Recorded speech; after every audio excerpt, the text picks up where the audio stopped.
सौम्या द्विवेदी जी। राधे राधे महाराज जी। महाराज जी, मेरा प्रश्न है कि जब मैं अन्य लोगों को भगवत मार्ग की ओर प्रेरित करती हूँ तब कभी कभी मेरे स्वयं का भजन एवं नाम जब प्रभावित होता है, प्रतीत सा होता है। ऐसी स्थिति में क्या मुझे दूसरों को प्रेरित करने के स्थान पर केवल अपने साधन पर ही केंद्रित रहना चाहिए? हाँ, होगा, प्रभावित हो जाएगा, क्योंकि अभी कोई सिद्ध तो आप हो नहीं गए। वैसे जो प्रचार करने का कार्य है वो जब तक अपने में दृढ़ता ना आ जाए और जब तक अपने भजन में, अपने अभ्यास में हम निरंतर रहे, अच्छा आज से नहीं है, बचपन से है, तो अब भगवान ने सेवा दी है तो हम ये सेवा मान करके सुनाया और उसके बाद तुरंत सब डिलीट किया, किसी से नहीं मिले, मानो ऐसे खत्म खेल। अब वहां बैठकर चिंतन नहीं कि मैंने क्या बोला, कौन मिला कर, पूरा डिलीट, शांत से अपने भजन में जैसे लगे। अब वो पूरा एकांत में दिन भर जो हमारा चला उसका जो आनंद है, अनुभूतियां है, वो आप लोगों को थोड़ी देर के लिए दिया और बस एकांत हो गए। अगर हम स्वयं परिपक्व नहीं हुए तो हमारे उपदेशों का प्रभाव किसी पर नहीं पड़ेगा।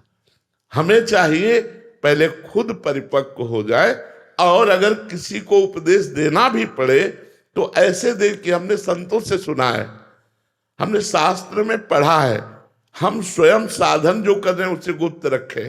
यही चूक हो जाती है। मतलब आप तो गुरुजन आचार्य हैं, तो आपके अनुभव तो जो हमारे लिए एक प्रेरणा स्रोत होते हैं, बट जब हम साधक किसी दूसरे को समझाते हैं तो अपने अनुभव साथ जब प्रस्तुत करते हैं तो बाद में खालीपन सा लगता है। हाँ, नहीं चला ही नहीं सकते आप, जो आप नियम लिए हो आपका चल ही नहीं पाएगा, क्योंकि ऐसा सिद्धांत नहीं।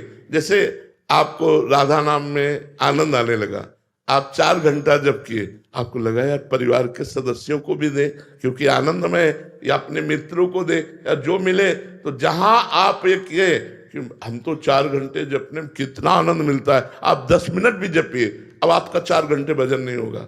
आप देख लेना, उसमें विघ्न पड़ जाएगा।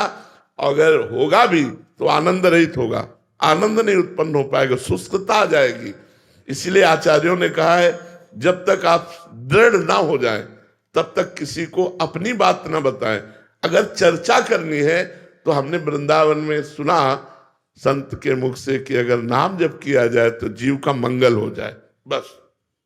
राधे राधे महाराज जी। महाराज जी, कई बार ऐसा होता है कि हमारे प्रियजन या मित्र होते हैं, उनके साथ कुछ दुर्घटना घटित होती है तो उनका भगवान से विश्वास उठ जाता है, और ये देख के हमको मन में बहुत दुख होता है कि आप भगवान से दूर नहीं हो सकते, तो उनको हम किसी भी तरीके से प्रेरित करते हैं कि फिर उस वजह से हमें अपना खुद का बताना पड़ता है कि हमारे साथ भगवान ने ये ऐसा करा, ऐसा करा। यही घाटा हो जाता है, यही घाटा हो जाता है। लेकिन महाराज जी, उनका दुख नहीं देखा जाता, ऐसे वो जो रहता है कि देखता भगवान से बस आप मतलब नहीं, वो मत मोड़िए अपना। अपने अपनी जो साधना और अपने ऊपर जो कृपा है, जब तक सिद्धावस्था ना आ जाए तब तक उसे वर्णन नहीं करना चाहिए।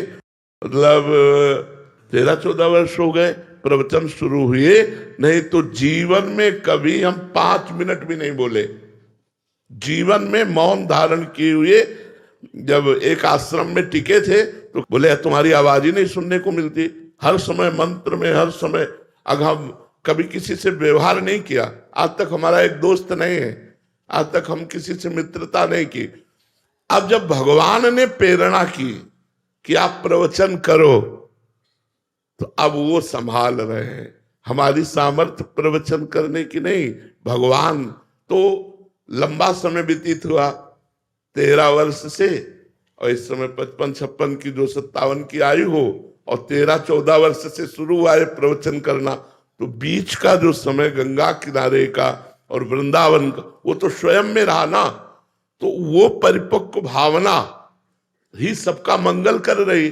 तो हमें चाहिए अपनी भावना को गुप्त रखकर संतों की बात बता दे, जिससे उनका विश्वास बने या ना बने, और भगवान पर छोड़ दे कि हे भगवान आप इस जीव को संभालिए, कहीं आपसे विमुख हो गया तो अनंत जन्मों तक भटकता रहेगा। ये हम अंदर से बोले, और उसको जो संतों से सुना है वो ऐसे बोल दे। अपना अनुभव और अपना भजन ना बताएं तो आपकी उन्नति होती रहेगी।